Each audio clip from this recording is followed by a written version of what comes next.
Hey everyone, it's Hunter Satterfield here at Kane Waters. I'm one of the partners as well as the Chief Investment Officer.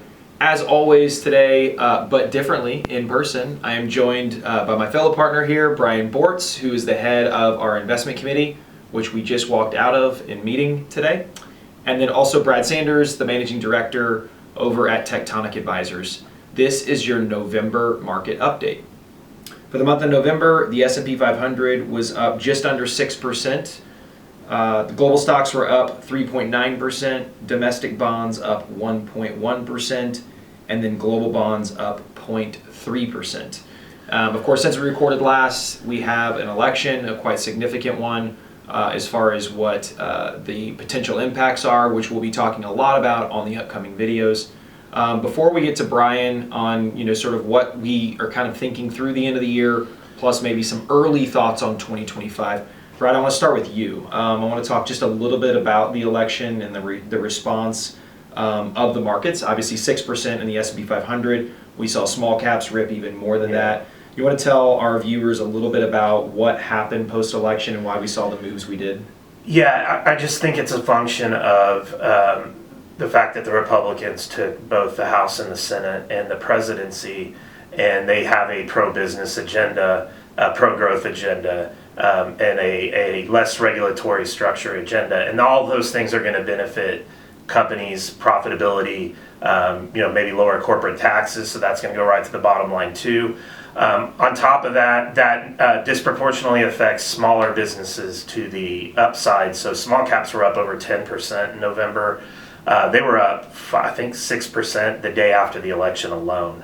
And then we had a little volatility after that. But I just think that taking the regulatory guardrails off, you're going to have more M&A activity than we've had under the previous administration. And it's all things that the market very much likes right now. And as we move into the beginning of the year, it's got a very bullish backdrop. And I think, as Brian will allude to, some of the numbers we've seen from Black Friday, the economy is, I think, a lot better than people feel like it is. And I think that turnover in the administration, from a narrative standpoint, maybe kind of unleash some pent-up animal spirits from people that are maybe a little bit kind of being cautious going in the election. And now it's like, oh, now the economy's good and we have somebody that's going to maybe push it to even be better.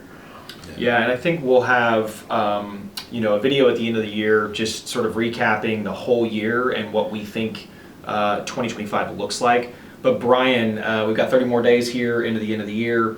From an investment committee perspective, what are the types of things we're talking about, thinking through for the next 30 days, and then maybe just super high level for 2025? Yeah, the next 30 days are likely to be fairly mundane. There's not going to be a whole lot of new news that is coming out. It's been a really, really good year in the markets and in the economy. I think that the Fed did a really good job of trying to thread that needle and work on keeping us out of the recession and work on lowering inflation. And I think that where we are positioned right now looks really good. Small caps obviously are just ripping through right now, and they're outperforming bigger companies. Some of the numbers that we were alluding to earlier, we're talking before the recording started, that you probably ate a really good meal in the last 4 days. You probably watched football in the last 4 days. You probably went to a mall or to a store or bought something online, and most of you probably traveled somewhere. And all of those things happened in record numbers. It was a record number of TSA screenings at airports. It was a record day for Black Friday sales, retail sales. It was a record day for Cyber Monday sales. And so you're going to see a lot of optimism as we move into next year.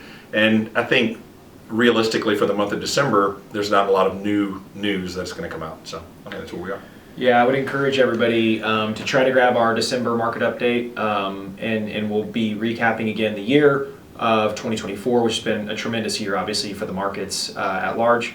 And then also we'll have some thoughts on 2025. I mean, it definitely we've talked about this, it is poised to be a very interesting year from a volatility standpoint, given all of the potential things that the new administration will be implementing or maybe breaking down.